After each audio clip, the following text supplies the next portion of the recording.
مساء الخير، مساء الفرح، مساء السعادة والهناء، مساء الدفء العائلي، مساء الصحة والعافية، مساء الحمد لله.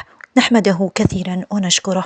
أعزائنا المشاهدين، أسعد الله أوقاتكم أينما كنتم، داخل بيوتكم، في أحضان والديكم، وخارج بيوتكم، داخل ربوع الوطن وجريتنا الجزائرية بالخارج. أهلا وسهلا ومرحبا بكم. العديد من المؤثرين الذين اشتهروا مؤخرا كان سبب شهرتهم التيك توك. التيك توك الذي فتح الأبواب للعديد من الشباب لعمل جولات وكسب المال وراء ذلك، إلا أن هناك من يؤثر بالسلب على الشباب، وهناك من يكون تأثيره إيجابي. نجده في جولاته مع نساء لا حياء في وجوههن ورقص وعري. إذن هل هكذا أصبحت المجتمعات الإسلامية والأمة الإسلامية التي تحدث عنها خير الأنام رسول الله صلى الله عليه وسلم؟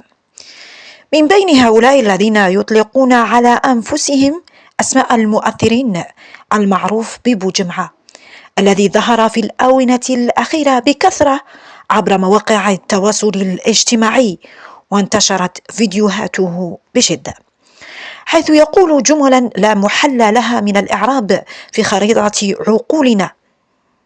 لو كنت مثلا مع عائلتك لا تستطيع سماع ما يقوله من كلام يخدش بالقيم والحياء.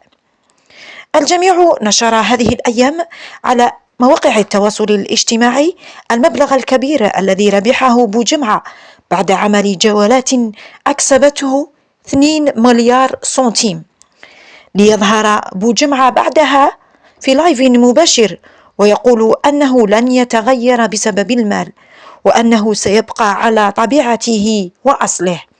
فهل هذا المبلغ مؤكد أم مجرد إشاعة لعمل الباز؟ فما رأيكم في هذه التصرفات؟ وهل هذا المال يعد حلالا أم حرام؟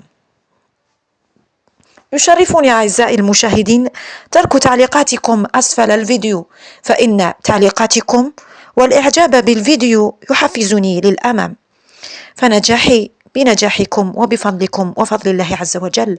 وفي الأخير صلاة وسلام على حبيبنا المصطفى عليه ألف صلاة والسلام.